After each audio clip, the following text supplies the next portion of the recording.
देख रहे हैं अपना बिहार। मैं हूं शुभ मिश्रा आपके साथ। चलिए करते हैं खबरों की शुरुआत।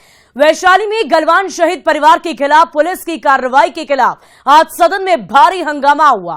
बीजेपी विधायकों ने इस पर भारी हंगामा किया और बीजेपी विधायकों ने तो कुर्सी तक उठा ली और इस पर सत्ता पक्ष ने आपत्ति जताई है।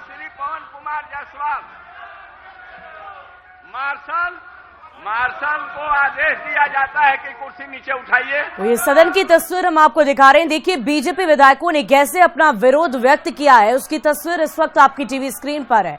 वैशाली में शहीद परिवार के अपमान के बाद ये बात आज सदन में उठी और सदन में बीजेपी विधायक इतने आक्रोशित हो गए, इतने गुस्से में आ गए कि गुस्सा प्रकट करने का ये तरीका उन्होंने अपनाया, कुर्सियां उठा ली और ऐसे में सदन आज काफी हंगामेदार रहा। ये तस्वीरें हम आपको बार बार दिखा रहे हैं। ये तस्वीरें देखकर आप विधायकों की नाराजगी का अंदाजा लगा सकते हैं कि सदन आज कितना हंगामेदार रहा। सरकार को कोई एतराज नहीं है, लेकिन प्रतिपक्ष को भी इस बात का ख्याल रखना चाहिए कि जब वो अपनी बात कह लें और आप अपना नियमन दे दें, उसके बाद फिर ऐसी स्थिति नहीं आनी चाहिए। नहीं तो आप नियमन दे दें और सबसे बड़ी बात है नेता प्रतिपक्ष स्वयं उस आसन से टेबल पटकने को रोकते रहे हैं, कार्रवाई करने के लिए कहते रहे हैं। इसलिए आप वो अपनी बात कह देंगे, आप नियमन दे दीजिए और तब ये फिर स्थिति नहीं आनी चाहिए। माननीय नेता विरोधी दल अध्यक्ष महोदय, सबसे पहले तो आग्रह करेंगे कि आसन सदन के संरक्षक है और आसन अगर जो सत्ता पक्ष के इशारे पर एक्टिविटी करे और उनके इशारे पर कार्य करे, ये दुर्भाग्यपूर्ण लोकतंत्र के लिए है। और अध्यक्ष महोदय, कल भी यही घटना दिखाई पड़ी, आज भी यही घटना। विपक्ष अपनी बात कहना चाहता है, नेता प्रतिपक्ष बैठे हैं जो आज उप मुख्यमंत्री हैं, हमेशा प्रारंभ में सदन जब शुरू होता है बोलने का मौका देते हैं, एक बार सुन लेते हैं विषय सुनने के बाद फिर कार्य स्थगन की बात होती है। आप इतने देर तक लोग विरोध कर रहे, जो आपके माननीय मंत्री सेना का अपमान किए, उनसे सदन में माफी मांगने के लिए कहा गया, लेकिन वो माफी नहीं मांगे। उनको इस्तीफा देना चाहिए मंत्री को। और गलवान के शहीदों का अपमान हिंदुस्तान नहीं सहेगा। जेठली के मामला और छपरा में जो हत्या, अपहरण, लूट, बलात्कार का खेल हो रहा है, उस विषय पर सरकार को जवाब देनी चाहिए। एक विशेष आयोग गठित करने का आश्वासन देना चाहिए। जो उनके परिजन थे, उनके प्रति हमारी संवेदना भी हम लोगों ने प्रकट की और दुखी परिवार से जब मिल रहे थे तो उस परिवार की मांग थी कि हमारे बेटे का स्मारक बनाया जाए और द्वार बनाया जाए। उस समय जाहिर से तौर पे हम सरकार में नहीं थे, सरकार में ये लोग थे, लेकिन जब हम वहां पहुंचे तो हमने उनको बोला कि हमारी पार्टी की तरफ से स्मारक भी बनाया जाएगा और गेट भी बनाया जाएगा। हालांकि काम तो इनको करना चाहिए था, देशभक्त लोग हैं सो कॉल्ड। हम लोग देशभक्ति हम लोग बेचने का काम नहीं ना करता, हमारे जहन में रहता है महोदय। लेकिन जब स्मारक बनाने की बात आई, हमारे ही युवा राष्ट्रीय जनता दल के प्रदेश जिला के अध्यक्ष थे, वो जिला पार्षद भी थे, तो उन्होंने बोला भैया हम अपने ही फंड से बनवा देंगे। जब काम शुरू कराने गए तो उनके परिजनों का था कि नहीं, हमारा जमीन छोड़ दीजिए, जो बगल का किसी और का जमीन है वहां जो दलित परिवार का था वहां बनाइए। तो वहां तो हम लोग बना नहीं सकते थे, लेकिन जो गेट जो था वो सरकारी था, वो हम लोग बना सकते थे, लेकिन उनका परिवार की मांग थी नहीं, यहां नहीं किसी और के जमीन पे, तो ये संभव नहीं था महोदय। और वैशाली में शहीद के परिवार पर कार्रवाई को लेकर आज सदन में भारी हंगामा हुआ। बीजेपी विधायकों ने सदन में कुर्सियां उठा ली और इस पर डिप्टी सीएम तेजस्वी यादव ने आपत्ति जताई, जिसके बाद बीजेपी विधायकों ने उन्हें पिछले सत्र की याद दिलाई जिसमें वो आसन पर चढ़ गए थे। बीजेपी की ओर से तेजस्वी यादव को उस बात की याद दिलाई गई तो तेजस्वी यादव ने कहा कि माना कि उन्होंने गलती की थी, लेकिन नेता प्रतिपक्ष को ऐसा नहीं करना चाहिए क्योंकि वो कभी इस आसन पर बैठ चुके हैं।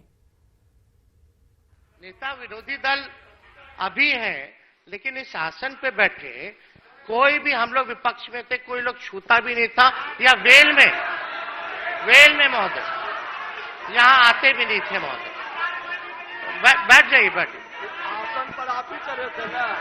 आप अच्छा, टेबल पटकना आप मना करते थे, कुर्सी उठाना आप मना। एक मिनट भाई, बात कर रहे ना।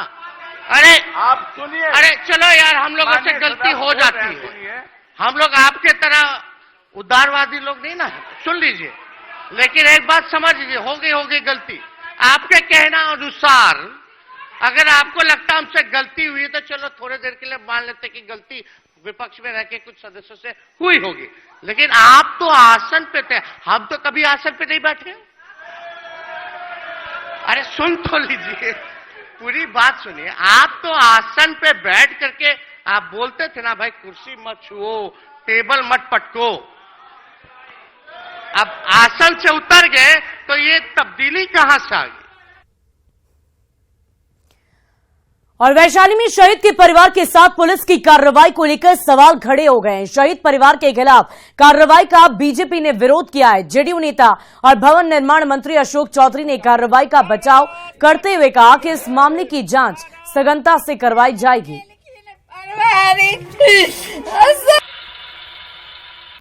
देखिए, शहीदों को अपमानित करना, भारत के मानक और भारत के जो इस देश के लिए कुर्बान होते हैं, आखिर क्यों कुर्बान होगा? शहीद के परिजनों के साथ जो किया गया है जुल्म और अत्याचार बहुत ही निंदनीय है।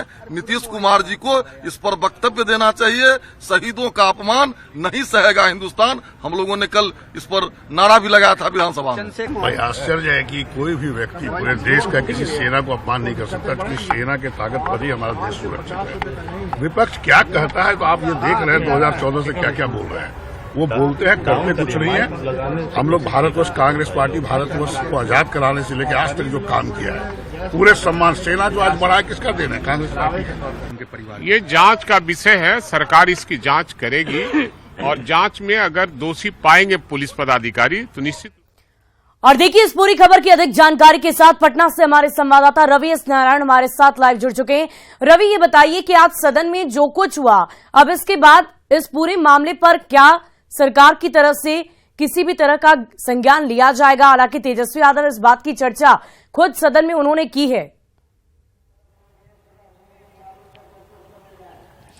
जी बिल्कुल, देखिए, जिस ढंग से वैशाली में जो घटना हुई है उसे लेकर के आज सुबह से ही, सदन शुरू होने से पहले से ही जो विपक्ष है, बीजेपी के जो तेवर है वो तल्ख नजर आ रहे थे। क्योंकि जब सदन की कार्रवाई शुरू होनी थी उससे पहले पोर्टिको में ही ये लगातार नारेबाजी शुरू हो चुकी थी कि जिस ढंग से वैशाली में शहीद के परिवार के साथ पुलिस ने जो व्यवहार किया है वो कतई जो है वो ठीक नहीं है और इसके लिए पुलिस पदाधिकारियों पर कार्रवाई होनी चाहिए। लेकिन यही मामला जब सदन शुरू होता है तो सदन में हंगामा होता है, वेल में आते हैं और मामला यहां तक बढ़ता है कि कुर्सियां पटकी जाती हैं, रिपोर्टिंग टेबल जो है उठा के फेंक दिया जाता है। लेकिन तमाम बातों के बीच जो डिप्टी सीएम है तेजस्वी यादव, उन्होंने अपनी बात रखी और बताया कि वो मुख्य विषय जो है क्या है। सरकार के तरफ से अगर इस पूरे मामले को अगर कहें तो सरकार के तरफ से ये बात रखी गई है कि इस पूरे मामले में अगर कहीं से भी कोई गलती हुई है तो उसके जांच की जाएगी और कार्रवाई की जाएगी।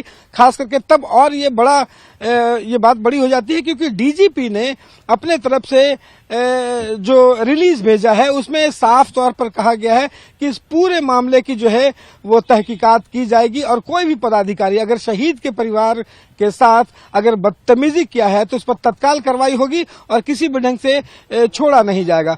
तो सरकार की तरफ से जो है वो कार्रवाई की बात कही जा रही है, लेकिन सदन के अंदर जो है जिस ढंग से माहौल दिखा है, इस पर सदन के जो विधानसभा अध्यक्ष है उनको देखना है कि आगे इस पर कैसी कार्रवाई हो सकती है। जी, वाकई जो तस्वीरें हमने देखी और अपने दर्शकों को दिखाई, इससे स्पष्ट समझ में आ रहा है कि जो विधायक हैं वो अपना आपा खो चुके हैं और इस तरह की तस्वीर सदन से बाहर निकली है। जी बिल्कुल, देखिए सदन की जो तस्वीरें हैं पिछले साल जो है वो एक साल पहले देखने को तब मिली थी जब आरजेडी विपक्ष में थी और हंगामा इस कदर बढ़ा था 2 साल पहले कि ये तस्वीरें बहुत बड़ी आई थी, जहां पे हाथ पैर गुस्से भी चले थे। बहुत वक्त के बाद इस बजट सेशन में हंगामेदार होने की उम्मीद थी, लेकिन ये उम्मीद किसी को नहीं थी कि इस मुद्दे पर कुर्सियां उठा ली जाएंगी, रिपोर्टिंग टेबल तक फेंक दिए जाएंगे। तो ये कहीं न कहीं सदन की गरिमा को जो है वो ठेस जरूर पहुंचा था और तेजस्वी ने इस बात को माना है कि विपक्ष में रहते हुए उन लोगों से भी गलतियां हुई हैं, लेकिन उसका ये मतलब नहीं है कि यहाँ पे सदन का जो माहौल है वो खराब किया जाए। लेकिन कोशिश इस बात की है कि सदन ठीक से चले। पूरा बजट सेशन जो है वो लगभग 1 महीने से ज्यादा चलना है, तो इसलिए तमाम जो विधानसभा अध्यक्ष की कोशिश है और तमाम दलों से अपील भी की जा रही है कि सदन की जो मर्यादा है उसे कायम रखा जाए। बहुत बहुत शुक्रिया रवि हमारे साथ जुड़ने के लिए।